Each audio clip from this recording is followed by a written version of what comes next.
Eh bien bonjour à tous et bienvenue pour ce nouvel épisode sur Digital Men. Bonjour Lionel. Et bonjour Mathieu. Et voilà, deuxième épisode depuis notre retour du CES, puis un sujet dont on a entendu parler aussi début janvier, sujet qui t'est cher, que tu as préparé d'ailleurs avec brio, la neutralité du web. Alors ça s'appelle passer la patate chaude. C'est-à-dire que bon, lui, il a moins préparé, il maîtrise moins les choses. Je te mets la caméra comme ça, voilà. Il maîtrise moins et vas-y, fais le travail.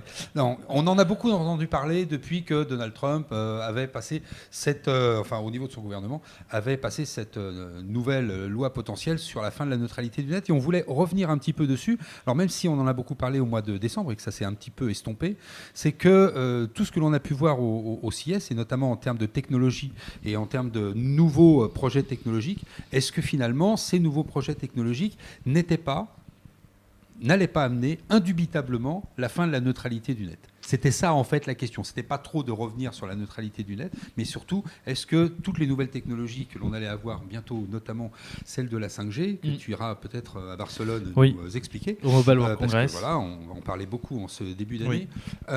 Est-ce que c'est pas inévitablement la fin de la neutralité du net? Alors, grande question. Alors, qu'est-ce que la neutralité du net? Qu'est-ce que la neutralité du web? Alors bon, la neutralité du web, du net, parce que du web, mais c'est vrai qu'on a souvent fait l'amalgame. C'est une question de priorisation des flux d'informations. C'est-à-dire que c'est la capacité finalement d'un opérateur, on va lui rendre dans une certaine mesure du pouvoir à prioriser les flux d'informations qu'on va lui donner, et donc potentiellement de les faire payer. C'est-à-dire que s'il y a de la surcharge à un moment ou à un autre, c'est Le Monde qui avait d'ailleurs pris cet exemple de l'autoroute dans une très belle infographie qu'ils avaient sorti. L'idée, c'était de se dire, bon voilà, s'il y a trop de monde sur l'autoroute, potentiellement, je fais payer un péage. S'il y a un service qui, effectivement, me bombe de la bande passante dans tous les sens, je fais payer. Et donc, par exemple, on va avoir, effectivement, du Netflix à double niveau, de l'Amazon à double niveau. Et donc, mais je suis chaud bouillant ce soir. Donc, ça veut dire que la neutralité du net, aujourd'hui, telle qu'elle existe depuis la création du net, ce sont des opérateurs qui fabriquent des autoroutes. Exactement. Et des fournisseurs de contenu, alors Netflix, et bien d'autres, qui empruntent ces autoroutes. Et tout le monde emprunte la même autoroute. Et tout le monde est fourni à égalité, potentiellement en fonction de là où vous êtes. Tout le monde roule à la même allure, etc. Exactement. Mais qui paye l'autoroute finalement? Qui paye ces infrastructures, c'est plutôt les opérateurs dans ces cas-là. Et donc c'est nous qui payons. Donc on se doit d'avoir la neutralité du web, du net aujourd'hui, chez nous. Oui, voilà. C'est-à-dire que nous, on paye l'autoroute et l'opérateur, lui, investit pour toujours avoir des routes plus rapides, etc. Et donc pour pouvoir faire passer encore plus d'informations. Pour ceux qui ont suivi la vidéo que l'on a tournée sur la télévision, on a bien dit qu'un tiers des flux qui passaient en données sur Internet aujourd'hui étaient des flux vidéo. Et donc ces flux vidéo, forcément, il faut des autoroutes toujours de plus en plus larges. Nos amis écologistes le savent très bien. Plus on élargit les autoroutes, et plus on a de voitures. Exactement. Voilà, on est bien synchro. On est sur celle-là, on est bien. Donc c'est vrai que la question c'est qu'est-ce que serait l'Internet sans la neutralité? Donc toi, tu as commencé à un petit peu déflorer le sujet. C'est je suis l'opérateur, je demande à Netflix qui veut faire passer des gros contenus, je lui demande de payer. C'est ça. Conséquence, l'abonné Netflix, il va payer plus cher. Il va payer plus cher. Alors il va payer plus cher, bien entendu, mais c'est-à-dire que ce qui est intéressant en même temps avec ça, c'est de dire qu'il y a quand même aujourd'hui un grand problème entre les créateurs de contenu et ceux qui fournissent le réseau. Mais nous en parlerons, je ne m'avance pas trop sur ce sujet. Par contre, un service peut prendre un accord avec un opérateur pour, par exemple, se faire réserver, un peu comme aux États-Unis, une voie quand tu fais du covoiturage. Eh bien, il y aurait la voie ou les voies pour Google et Netflix. Ce qui veut dire que là, fin de neutralité. Mais alors, tous les petits acteurs qui n'ont pas les moyens de ces gros opérateurs, ne pourront pas diffuser de la même manière. Donc se pose un vrai souci là-dessus. Une société d'ailleurs que tu as early adopter comme d'habitude, mais effectivement sur Molotov par exemple. Molotov qui se lance, bim bam, il n'a pas forcément bim bam, c'est pas mal. Il faut se rappeler que ces grands fournisseurs de contenu que sont Netflix, Google, Facebook et compagnie, ils ont commencé grâce à la neutralité du net. Exactement. Aussi, donc c'est un peu l'hôpital qui soude la charité sur effectivement de ce point de vue-là. Mais bon, en même temps, aujourd'hui, et c'est une grande chance en Europe parce que pour l'instant on n'y touche pas à cette neutralité. Je dis pour l'instant parce qu'il n'est pas exclu qu'à terme, avec la 5G notamment, parce que plus il y aura de bande passante, plus il y aura de tuyaux, plus on y passera. Il n'y a pas un souci de délivrabilité de contenu à un moment et on doit prioriser. Mais bon, ça, effectivement, c'est un sujet dont vous avez déjà parlé à Vegas quand on était en conférence, si je ne me trompe pas. Donc les opérateurs, finalement, c'est une sorte de revanche pour les opérateurs. Parce qu'ils se disent, s'il y a cette fin de la neutralité, on va pouvoir mieux gérer les flux que l'on transportent. C'est-à-dire que nous, on construit, et puis parce qu'ils ont en fait perdu, on en a parlé un peu avec la télé, ils ont un peu perdu la bataille des contenus, ces opérateurs. C'est ça. Et ils continuent à fournir gratuitement de l'espace. Et je sais que Orange avait sorti une donnée qui était de 5 milliards d'euros tous les ans jusqu'en 2023 pour le maintien et la progression des infrastructures. Qu'on leur oblige en plus d'avoir. Que l'État essaye de leur obliger en plus à avoir. Mais alors ça, on pourra y revenir. On y reviendra sur une autre vidéo, encore une fois. Donc c'est vrai qu'en redonnant du pouvoir aux opérateurs, c'est vrai que l'on peut imaginer que demain, on va avoir des abonnements avec à la clé. On avait une petite illustration, je crois, sur le sujet qui était marrant. J'ai un abonnement et puis j'ai des options. En même temps, on l'a déjà vu ça, effectivement, parce qu'il y a des opérateurs, même en France, qui nous disaient, mais grâce à ça, vous avez YouTube en illimité. Donc c'était presque un début. Mais on l'a surtout dans le sport. Bien sûr, le sport depuis toujours. Mais en fait, finalement, est-ce qu'on a réinventé, Lionel, quelque chose sur cette trade ? Pas du tout. Je pense que le modèle existait déjà. Simplement, l'Internet s'est construit sur le partage, sur l'échange, sur la gratuité, et charge aux opérateurs de faire grossir les tuyaux au fur et à mesure que de plus en plus de contenu passait par leurs tuyaux. Mais ça s'est monté sur cette neutralité. C'était le concept, le partage, l'échange. Le sport, c'est typique. Aujourd'hui, ce sont les Jeux Olympiques. Vous suivez les Jeux Olympiques, c'est France Télé qui a acheté les droits. Et j'imagine bien que c'est pas très très facile d'avoir les informations sur les Jeux Olympiques sur d'autres chaînes qui ne font pas partie de la sphère France Télévisions. C'est un peu moins, pas sur Internet, mais on est d'accord. Donc les opérateurs, c'est toujours la guerre parce que eux délivrent de la structure, de l'infrastructure. C'est comme vous, si on vous disait, pour aller à Marseille, vous avez le choix. Vous pouvez prendre la route gratuite et la route payante. Vous voyez bien que la route payante, qui est l'autoroute, je ne la citerai pas, il y a plutôt moins de monde, vous êtes plus en sécurité, vous avez plus de garanties. Mais vous avez payé.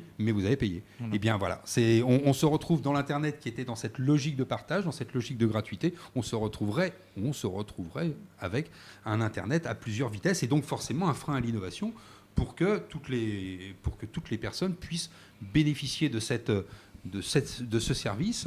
Eh bien, on va avoir un frein à l'innovation parce que pour les petites entreprises, pour les startups, dur, effectivement, ça sera plus dur de se faire une place. Bien sûr. Alors, l'idée maintenant, aujourd'hui, c'est de se dire, est-ce qu'il est possible, parce que finalement, là, on parle d'un changement de paradigme pour le transfert de données, mais est-ce qu'en fait, il est possible de tenter cette régulation verticalement, par le haut, de façon étatique, de façon légale. Est-ce qu'il est possible ? Oui, on va dire que oui, dans les faits, tout est possible dans ce qui vient par le haut, parce que vraiment, ça sera une régulation, régalienne. Mais dans les faits, aujourd'hui, tout le monde se tient par la barbichette, parce que globalement, on pourrait s'en faire un d'ailleurs. Mais effectivement, tu as les producteurs de contenu qui ont le contenu, ceux qui ont les tuyaux, et donc naturellement, c'est un peu ce qu'on voit aujourd'hui avec TF1 et Orange, où d'un côté Orange dit TF1, Orange, Bouygues Bouygues & Co, cherche à tous les opérateurs. Et donc oui, mais c'est ceux qui sont le plus médiatiques effectivement, mais bon, la TF1 dit non, maintenant effectivement tu mon contenu, tu payes, et puis Orange dit ouais, mais en même temps j'ai le tuyau, donc t'es gentil, mais tu vas rester en place. Et puis finalement c'est un peu celui qui a le contenant, celui qui a le contenu. Donc globalement tout le monde se tient, et en même temps sans tuyau on passe pas le contenu, sans le contenu le tuyau sert à que dalle. Donc tous ces éléments démontrent bien qu'aujourd'hui, cette chaîne de valeur, personne ne la possède à 100%. Et donc, on va ressortir le fantôme de Jean-Marie Messier, qui lui voulait effectivement les tuyaux et le contenu. Mais c'est impossible. On sait bien qu'aujourd'hui, la production de contenu est tellement diversifiée que c'est impossible d'avoir les tuyaux. En même temps, les opérateurs se mettent à créer du contenu. On le voit bien aujourd'hui avec SFR et ce gros revirement sur la création de contenu. On voit bien Google se positionne et dans Google la création, dans le jeu vidéo maintenant en plus. Et Google construit un câble transpacifique qui devrait être mis en opérationnel en 2018, donc dans quelques mois, et donc il se prend pour un câble opérateur. Et ça va être donc lui il va passer le tuyau. Donc là en fait ça va être assez intéressant. Je pense que totalement. Ouais. Donc là je pense qu'on va avoir un autre épisode sur ces sujets-là cette année, parce que globalement entre ça et la 5G il y a beaucoup de choses qui vont se passer. Donc bon, pour répondre exactement à ta question, oui c'est possible par le haut, mais dans les faits ça servira quasiment à rien, parce que globalement tout le monde se tient en bas. Exactement. Donc voilà. Donc il y a une interdépendance aujourd'hui de différents secteurs de diffusion de contenu, d'autres de production de contenu. Tant que l'un n'est pas l'autre et que l'autre n'est pas l'un, globalement pour l'instant on est dans un secret de polichinelle et un rapport de force plutôt lié aux médias qu'autre chose. Donc finalement, le sujet de la vidéo, c'est la question qui suit. Est-ce qu'indubitablement, avec les nouvelles technologies, et notamment c'est pour ça qu'on le tourne aujourd'hui, est-ce qu'avec les nouvelles technologies que l'on a, les nouvelles promesses technologiques que l'on a pu croiser notamment au CES début janvier, est-ce que finalement cette neutralité, elle va pas indubitablement tomber? Parce que c'est grande question. Voilà, parce qu'on se dit voilà. On vous avez déjà passé cette petite illustration sur la 5G. La 5G a une promesse triple pour suivre l'illustration que vous avez sous les yeux. À la fois, c'est de la capacité à fournir de la data plus rapidement, c'est la capacité à fournir pour des objets connectés, donc avec de faibles data, avec de faibles puissances, des kyriels d'objets qui vont pouvoir, donc des dizaines de milliers d'objets qui vont pouvoir se connecter sur des mêmes cellules, sur ce même maillage de cellules, et puis, grâce à l'instantanéité, pouvoir fournir du service à des objets qui sont des objets en déplacement, les voitures, par exemple, la télésanté, la sécurité, etc., etc. Donc là, on voit que l'arrivée de cette technologie, il va falloir, à un moment, mettre peut-être des priorités dans le domaine des différents objets qui seront servis par elle. C'est pour ça que pendant le CES, d'ailleurs, quand on a abordé le sujet, on ne parlait pas forcément de neutralité, parce que c'est un mot qui est aujourd'hui galvaudé, qui est empreint finalement de toute une vision excessivement négative apportée par ce qui s'est passé aux États-Unis. Nous, on préfère parler aujourd'hui de priorisation de flux d'informations, parce que globalement, il y a des flux qui devront être prioritaires à un moment ou à un autre par rapport à d'autres, parce qu'effectivement, on le disait en début de vidéo, plus le tuyau sera large, plus on va augmenter le nombre de contenus. De toute façon, avec la 5G, ça va être inévitable. On arrive à faire passer un flux d'informations qui est tellement important que je ne vois même pas en quoi la fibre aujourd'hui, ça va nous servir. À terme. Alors après, la promesse de la 5G, c'est la capacité globale. Maintenant, si tu mets 3000 personnes qui pompent sur cette capacité, c'est un petit peu comme le robinet d'eau. Hein. C'est un peu comme le réseau à Las Vegas, en fait. C'est-à-dire, c'est quand même le seul salon où on parle de la télé. Mais tu as 200 000 personnes qui font marcher leur smartphone, leur tablette. Il faut se donner les moyens, il y a un moment. Hein. Gary, s'il te plaît. Bon, Non, mais c'est vrai qu'à un moment, il va falloir prioriser un certain nombre de flux. Exactement, et prioriser un certain nombre de services. Alors, les différentes technologies qui vont consteller la 5G, qui va se déployer sur une dizaine d'années, comme l'ont fait les autres générations de réseaux data, va permettre malgré tout, probablement au fur et à mesure, pour les opérateurs de porter leurs négociations et de porter leurs services de façon prioritaire sur tel ou tel type de contraintes ou tel type de normes par rapport aux services qui sont délivrés à tel ou tel type d'objet ou à tel ou tel type d'individu. Oui. Mais la problématique, c'est que qui paiera ?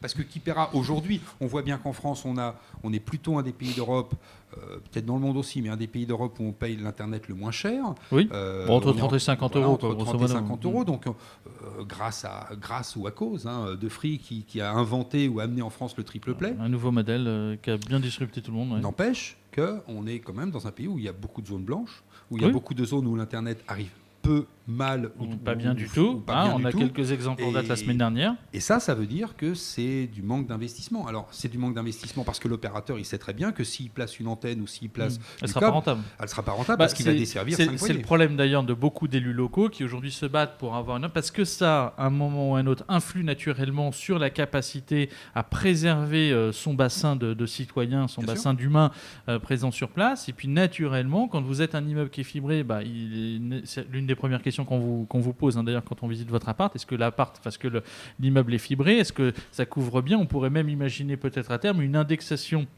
des impôts locaux si on a effectivement des collectivités territoriales qui se disent grâce à moi et dans ma ville par défaut, j'ai négocié le fait qu'il y ait des tuyaux qui arrivent et qui soient plus larges et qui fassent passer plus de contenu et grâce à moi vous aurez plus de comment ça s'appelle de débit. Alors on pourrait imaginer une indexation avec les labels ville internet aujourd'hui et un des critères serait la délivrabilité d'une data de qualité avec un débit qui soit important. Donc on peut imaginer plein de scénarios derrière qui nous amènent effectivement à imaginer que à terme plus vous aurez de monde, plus ça coûtera cher ou qu'il y ait une priorisation des flux d'informations. Donc ça, de toute façon, on en a parlé dans d'autres séquences vidéo, notamment sur la métropolisation. Oui, on a un regroupement de plus en plus important de personnes vers les villes, vers les métropoles. Et dans ces métropoles, métropole, il faut faire des choix. Il faut faire des choix et la Smart City de demain, elle se base essentiellement justement sur toutes ces technologies de la 5G et en devenir. Il y aura des priorisations, il y aura des investissements qui seront peut-être entre le partenaire public-privé, les liaisons comme on le voit sur l'illustration machine-to-machine, qui vont permettre par ce type de réseau de donner des nouveaux services de sécurité, des nouveaux services de maintenance, des nouveaux services de gestion même de la ville, pas que nos déplacements, mais aussi l'énergie, etc.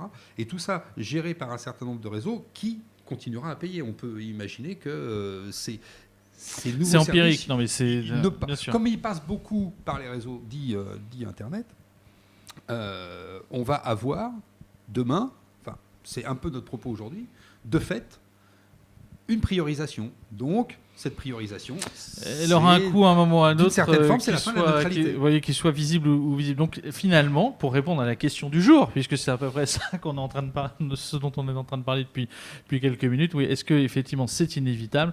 À mon sens, oui, sans appeler ça une neutralité à proprement parler. Exactement, parce que finalement, c'est plus tout à fait de l'Internet. Il faut qu'elle soit Ça préservée, reste des réseaux. C'est un ça fondamental. Reste des réseaux, mais c'est plus tout à fait l'Internet que l'on connaît aujourd'hui. Voilà. Est-ce qu'on a tout dit sur cette vidéo ? Non, on a essayé d'éclairer. Voilà, avec effectivement le point de vue qui est le nôtre, qui n'engage que nous, mais en tout cas qui essaye de faire avancer le débat sur cette transformation digitale qui nous environne depuis quelques années et encore pour de nombreuses. De quoi on parlera la prochaine fois ? Je ne sais plus. On avait parlé. La patate chaude, on n'a rien prévu. On voulait parler de la blockchain. On parlera de la blockchain avec Alexandre normalement. Si tu nous écoutes, Alexandre, a priori, on essaiera. Alors, c'est un problème d'agenda, mais on sera notamment sur l'Ethereum Forum, sur lequel va se passer effectivement 3 jours de grosses conférences sur ce réseau, avec beaucoup effectivement de notions de blockchain as a services, avec des services vraiment intéressants. En tout cas, on essaiera de vous faire un feedback de ce gros event qui se passe à Paris et qui durera 3 jours courant mars. Et puis tu voulais faire revenir Raphaël. Oui, Raphaël, tu nous écoutes effectivement aussi. Comme il est revenu de New York du NRF, il a commencé à faire ses premières confs sur le retour du Mobile World Congress, du Retail's Big Show de New York. Et donc il viendra nous parler des grandes tendances du retail de demain, incessamment sous peu, dans 1 ou 2 épisodes. Voilà, et puis il va y avoir Barcelone bientôt, mais oui, Barcelone, ça va être probablement toujours autour de la 5G. Beaucoup de 5G, d'infrastructures. Là, je crois que ce sera vraiment assez fort. Alors, bien entendu, encore beaucoup d'annonces autour, pas de la voiture autonome, mais des applicatifs embarqués dans la voiture. L'année dernière, il y avait déjà quelques fabricants bien sûr. Qui mais là, encore une fois, de toute façon, il y en aura encore. Effectivement, c'est un salon qui se transforme de plus en plus, qui est de moins en moins télécom, à proprement parler, qui est de plus en plus applicatif. Voilà, donc beaucoup de choses. On attend ça avec impatience fin février, début mars, parce que je crois que c'est jusqu'au 1er mars, 26 février jusqu'au 1er mars. On vous tiendra au courant parce qu'il y aura encore beaucoup de choses à dire sur ce salon. On est bien d'accord que finalement, comme les tuyaux grossissent, on fait tout passer dedans. Exactement. On fait tout passer dedans. Voilà. Tous ces salons qui avant parlaient d'électronique, et maintenant ils ne parlent que d'innovation. Et puis celui qui parlait des téléphones, il parle aussi d'autre chose parce qu'on emprunte tous les mêmes tuyaux. Exactement. Imaginez qu'au CES en 2006, il n'y avait que 99 startups à l'Eureka Park. Donc, il y en avait globalement, mais on a plus 900, presque 900. Donc c'est juste énorme. Voilà.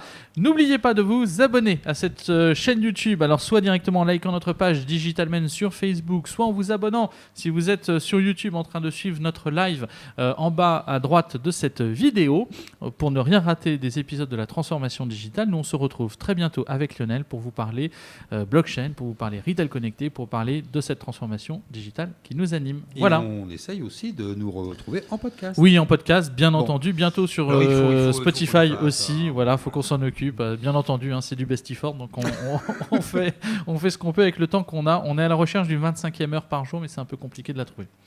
Voilà, et on vous souhaite une très bonne journée ou soirée en fonction du moment où vous nous regardez. Et on vous dit à très bientôt. Bye bye. À très vite.